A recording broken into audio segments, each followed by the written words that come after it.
A very good morning, students. Chapter 5, Class 12, Principles of Inheritance and Variations से lecture number 3 आगे हम शुरू करते हैं। प्रीवियस लेक्चर में स्टूडेंट्स हमने various important terminology related to genetics देखी थी। आगे हम टॉपिक लेने वाले हैं मेंडलिज्म, और मेंडलिज्म की मैं बात करूं स्टूडेंट्स तो वेरियस प्रकार के एक्सपेरिमेंट्स और मैकेनिज्म के प्रोसेसेस और प्रिंसिपल्स जो मेंडल साहब के द्वारा दिए गए या डॉक्टर ग्रेगोर जॉन मेंडल के द्वारा दिए गए, उसे ही हम मेंडलिज्म के नाम से जानेंगे स्टूडेंट्स। तो यहाँ पे आप लर्न करेंगे experiments performed by Mendel for genetics. Genetics के लिए मेंडल ने जो एक्सपेरिमेंट परफॉर्म किए, साथ ही description of various heredity processes, heredity mechanism के जो वेरियस प्रोसेसेस के डिस्क्रिप्शन को भी हम यहाँ पे इंक्लूड कर देंगे, and formulation of principles for genetics. और जेनेटिक्स के लिए जो उन्होंने प्रिंसिपल्स बनाए उन्हीं को हम मेंडलिज्म के नाम से जानेंगे। Formulation of principles for genetics are known as Mendelism.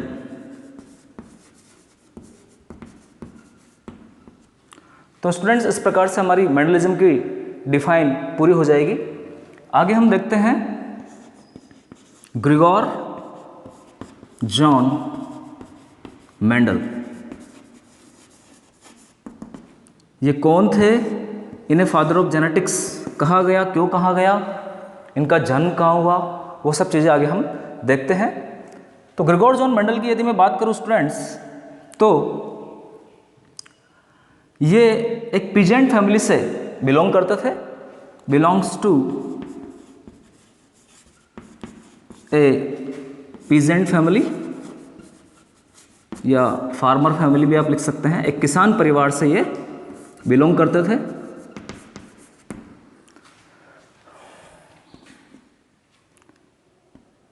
Mendel was born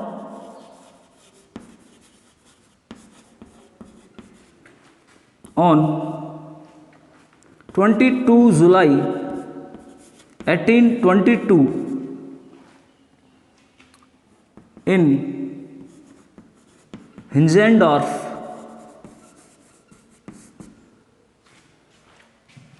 of Austria in Silesia village।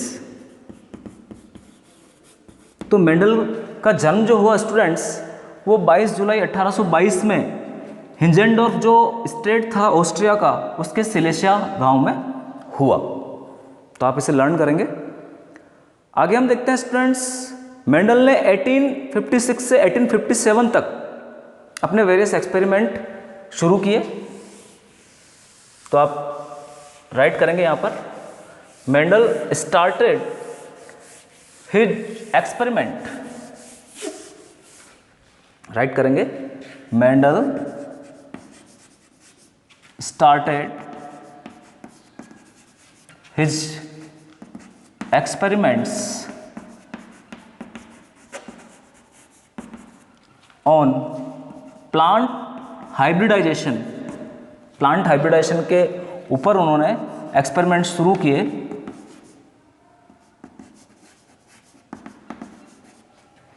During 1856 to 57, 1856 से 1857 में उन्होंने अपने प्लांट हाइब्रिडाइजेशन के एक्सपेरिमेंट शुरू किए, and he continued these experiment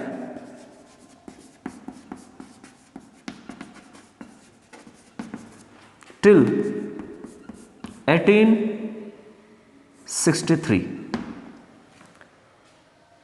लगातार उन्होंने 1863 तक अपने एक्सपेरिमेंट किए स्टूडेंट्स, लगभग 10 इयर्स तक उन्होंने अपने एक्सपेरिमेंट्स किए।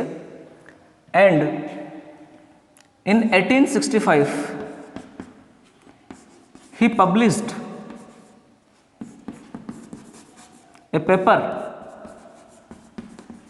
titled Experiments in Plant Hybridization। उनके पेपर का टाइटल भी यही था students, experiments in plant hybridization.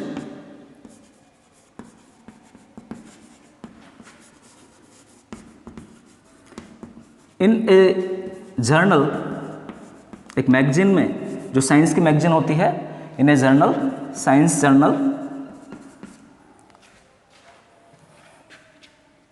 In a journal, journal का नेम भी आप लिखना। Name of journal was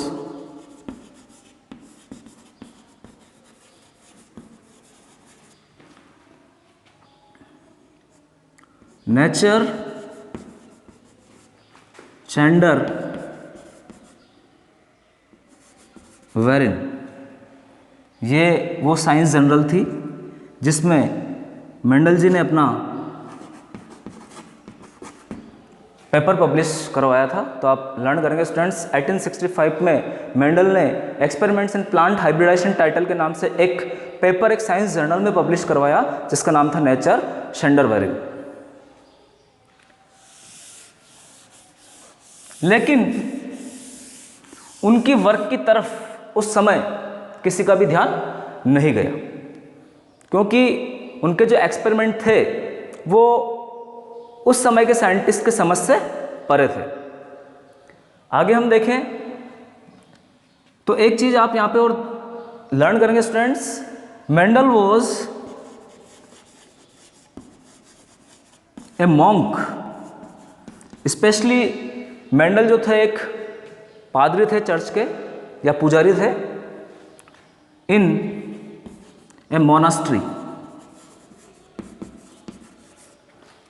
of ब्रून city, जो कि ऑस्ट्रिया की एक सिटी है ब्रून। वहाँ की मोनास्ट्री में या चर्च में एक पादरी का काम ये किया करते थे, और वहीं पे उन्होंने अपने फेमस एक्सपेरिमेंट्स शुरू किए और जेनेटिक्स के प्रिंसिपल्स दिए। तो इस प्रकार से स्टूडेंट्स आप मेंडल जी के बारे में ये सब चीज़ें लर्न करेंगे। उनकी डेथ 1884 में हो गई, और उसके डेथ के लगभग 16 ईयर के बाद इन 1900 आप लिखेंगे रीडिस्कवरी ऑफ मेंडलिज्म की हम बात करते हैं। 3 साइंटिस्ट ने वापस उन्हीं प्रिंसिपल्स की डिस्कवरी की जो कि 16 साल पहले मेंडल कर चुके थे।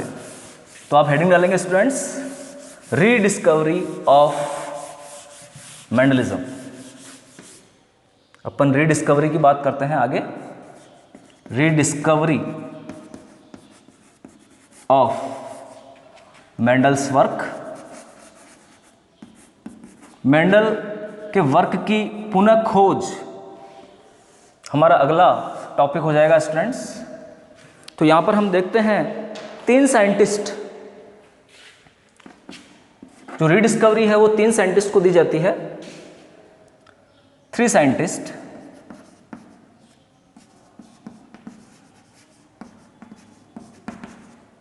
नंबर फर्स्ट ह्यूगो डी व्रिज,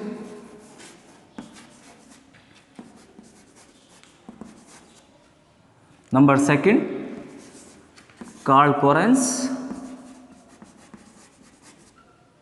और नंबर थर्ड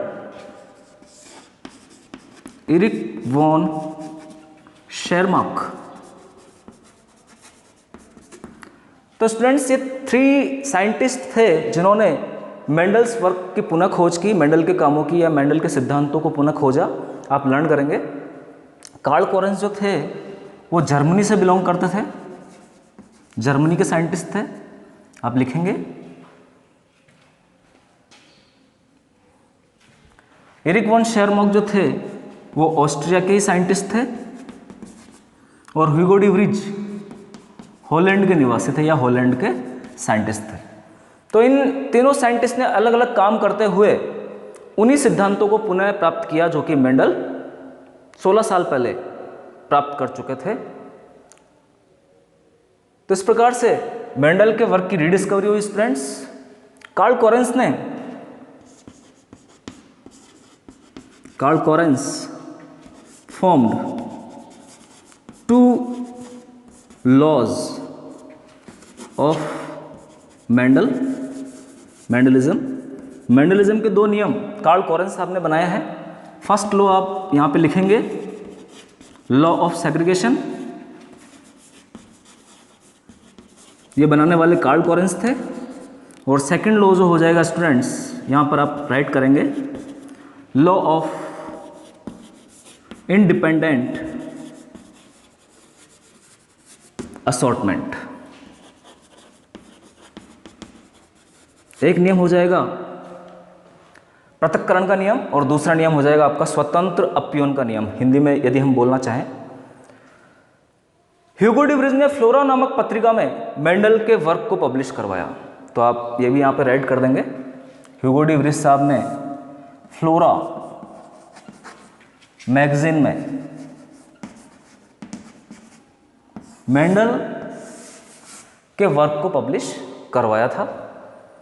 तो इस प्रकार से मेंडल को रीडिस्कवरी होने के बाद प्रसिद्धि मिली।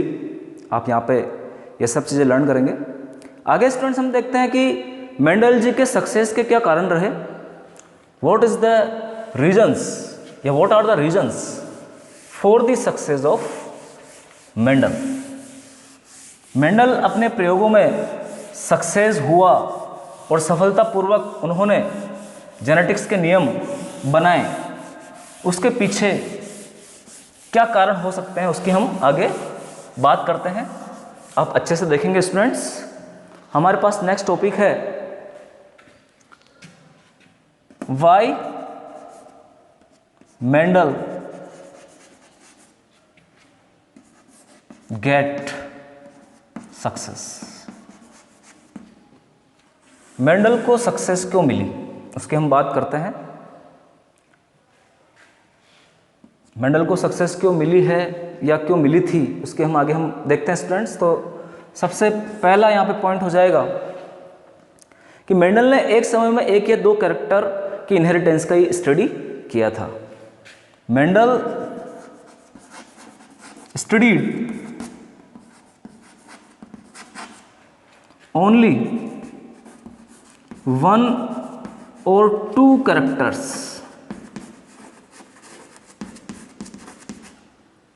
at a time।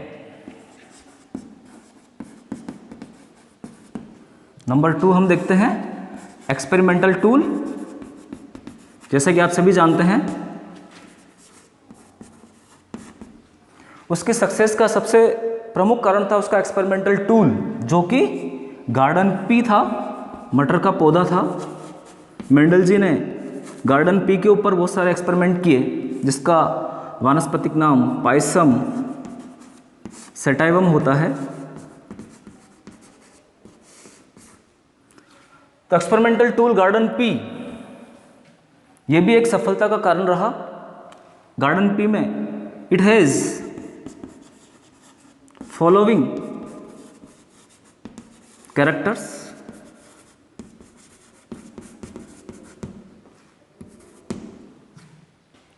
Number first, garden pea की यदि हम बात करें स्टूडेंट्स तो गार्डन पी में निम्न कैरेक्टर्स यहां पर मिलेंगे हमारे को।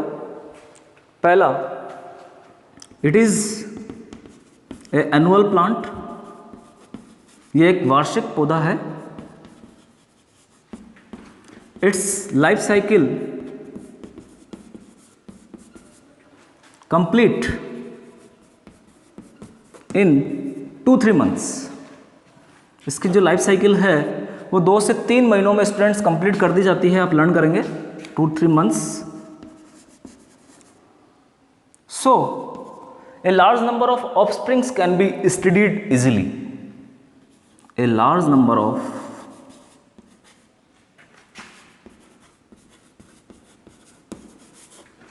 generations studied easily. तो एक बड़ी संख्या में आसानी से बहुत सारी जनरेशन्स को स्टडी कर लिया गया मेंडल जी के द्वारा। दूसरा पॉइंट स्टूडेंट्स हम देखते हैं यहाँ पर,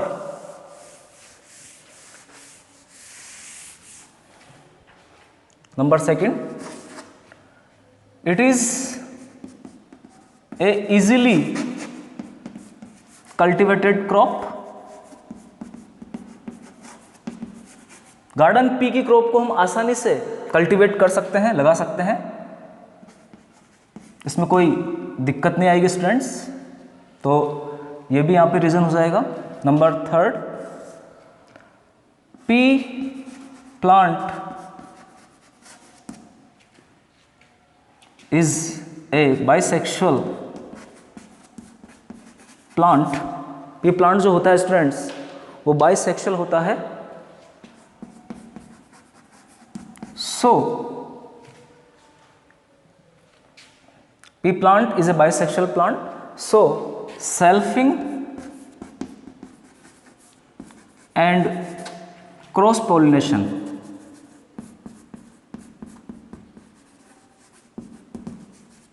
both processes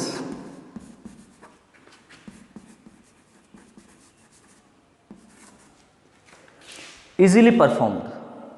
दोनों के दोनों प्रोसेस जो है स्टूडेंट्स हम इजीली यहाँ पर परफॉर्म कर सकते हैं।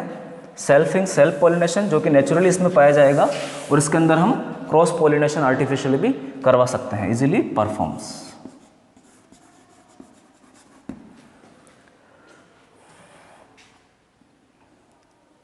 तो आप लर्न करेंगे स्टूडेंट्स। आगे हम देखते हैं नंबर 4 हमारे पास हो जाएगा कि मेंडल जी ने अपने सारे वर्क का स्टैटिस्टिकल डाटा भी रखा था। Mendel used statistics in his experiment. Mendel ने अपने एक्सपेरिमेंट में सांख्यिकी का उपयोग किया था, मैथमेटिक्स का उपयोग किया था स्टूडेंट्स। तो ये भी उसकी सक्सेस का एक कारण रहा। साथ ही हम देखते हैं मेंडल जी ने क्वालिटेटिव इनहेरिटेंस के लिए क्वांटिटेटिव डाटा इकट्ठे किए थे। Mendel done quantitative approach for qualitative inheritance. Qualitative inheritance के लिए मेंडल जी ने क्वांटिटेटिव अप्रोच को यूज किया। तो यह भी उनकी सक्सेस का एक कारण रहा स्टूडेंट्स, आप लर्न करेंगे। तो इस प्रकार से स्टूडेंट्स ये 4 या 5 कारण है जो कि आप मेंडल की सक्सेस के लिए बता सकते हैं कि मेंडल को सफलता मिली। आगे हम देखते हैं कि किस प्रकार से मेंडल ने अपने एक्सपेरिमेंट गार्डन पी के ऊपर किए। तो उससे पहले स्टूडेंट्स हम देखते हैं गार्डन पी के अंदर 7 पेयर्स ऑफ कॉन्ट्रास्टिंग कैरेक्टर्स मिलते हैं। आप यहाँ पर याद रखेंगे इन चीज़ों को। 7 पेयर्स ऑफ कॉन्ट्रास्टिंग कैरेक्टर्स की यहाँ पर हम बात करते हैं। मेंडल्स वर्क की हम बात करेंगे। Mendel's work on garden pea.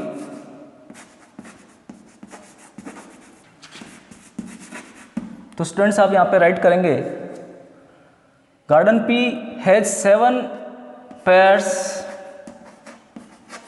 Of characters. Garden pea के अंदर 7 कैरेक्टर्स मिलते हैं, 7 पेयर में कैरेक्टर्स मिलते हैं। तो ये भी आप उसमें लिख सकते हैं कि जो पी प्लांट है वो 7 पेयर्स ऑफ कैरेक्टर्स शो करेगा, कॉन्ट्रास्टिंग कैरेक्टर्स, और ये कैरेक्टर्स एज फॉलोज होते हैं स्टूडेंट। सबसे पहला कैरेक्टर हम देखते हैं यहाँ पर डोमिनेंट, आप लिख देना, एक जगह डोमिनेंट कैरेक्टर आ जाएगा और एक जगह हम रिसेसिव कैरेक्टर की बात करेंगे। तो सबसे पहला कैरेक्टर हो जाएगा स्टूडेंट्स हमारे पास प्लांट टॉल और ड्वार्फ जो होता है उसकी हम बात करेंगे, हाइट ऑफ प्लांट।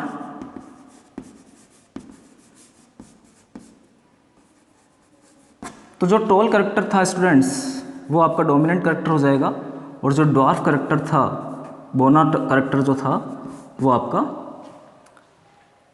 रिसेसिव अप्रभावी कैरेक्टर हो जाएगा। सेकंड हम देखते हैं पोजीशन ऑफ फ्लावर।